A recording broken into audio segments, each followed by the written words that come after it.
کائنات کی وسعتوں میں جب ابھی نہ چاند تھا، نہ سورج، نہ یہ زمین اور نہ ہی ہم انسان، تب صرف اللہ کی ذات تھی۔ اللہ تعالیٰ نے ارادہ فرمایا کہ وہ زمین پر اپنا ایک نائب خلیفہ پیدا کرے۔ جب اللہ نے فرشتوں سے اس کا ذکر کیا تو فرشتوں نے عرض کیا، اے باری تعالیٰ، کیا تو ایسی مخلوق پیدا کرے گا جو زمین پر فساد پھیلائے گی اور خون بہائے گی، جبکہ ہم تیری تسبیح اور تقدیس بیان کرتے ہیں۔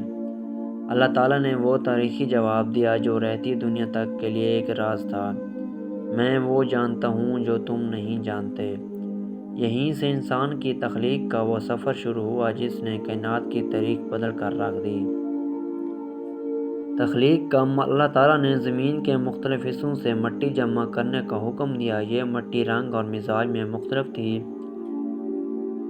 اسی لیے آج انسانوں کے رنگ اور طبیعتیں الگ الگ ہیں۔ اس مٹی کو گوندھ کر ایک پتلا بنایا گیا جو ایک طویل عرصے تک بے جان پڑا رہا۔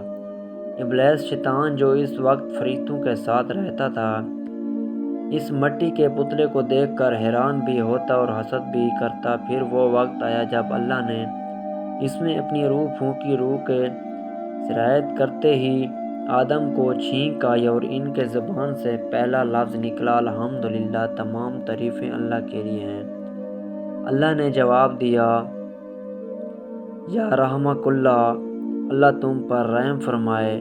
آدم کی آنکھیں کھلی تو انہوں نے اپنے آپ کو ایک ایسی دنیا میں پایا جہاں ہر طرف نور ہی نور تھا۔ سجدہ اور ابلیس کا تکبر۔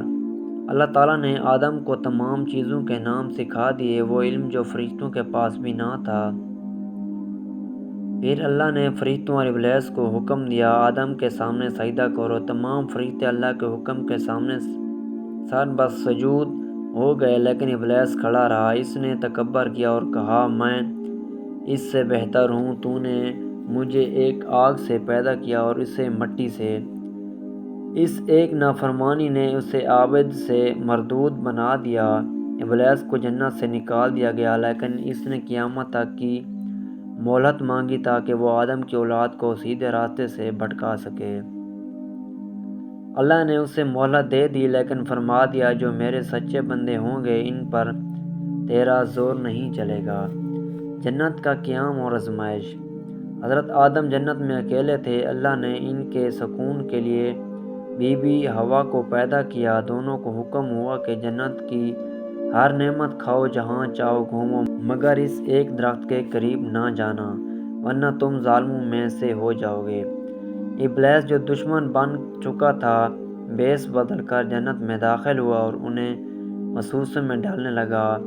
اس نے جھوٹی قسم کھائی کہ اگر تم نے اس درخت کا پھل کھا لیا تو تم ہمیشہ کے لیے فرشتے بن جاؤ گے یا تمہیں کبھی موت نہیں ہوگی۔ انسان فطرت کی معصومیت اور ابلیس کی مکاری کے باعث آدم اور حوا سے وہ لغزش ہو گئی جس سے منع کیا گیا تھا۔ جیسے ہی انہوں نے پھل چکھا، ان جنتی لباس اتر گئے اور وہ شرم کے مارے جنت کے پتوں سے خود کو ڈھانپنے لگے۔ توبہ اور زمین پر نزول۔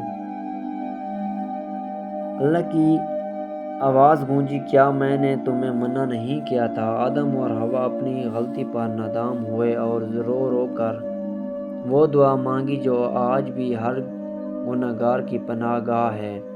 اے ہمارے رب، ہم نے اپنی جانوں پر ظلم کیا، اگر تو نے ہمیں معاف نہ کیا تو تباہ ہو جائیں گے۔